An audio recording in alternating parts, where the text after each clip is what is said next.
તો સંપત્તિનો વિવાદ કોઈ નથી. વિવાદ મતલબ માત્ર ને માત્ર એક વહીવટનો હતો.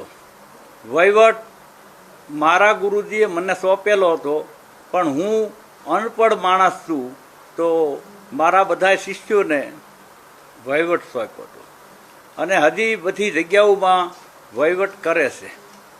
બીજો મુદ્દો એવો એક આવ્યો કે કાલે પરમ દિવસે 2 દિવસ ઇન્ટરવ્યૂમાં એવું બોલ્યા કે નર્મદા આશ્રમ સરકારનો છે અને સરકારી મિલકત કબજે કરી.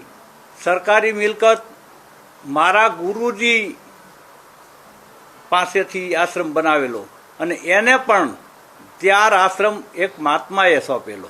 વિવાદ માત્ર ને માત્ર વહીવટ ગેરવહીવટ થતો, એટલા માટે આ નિર્ણય લેવો.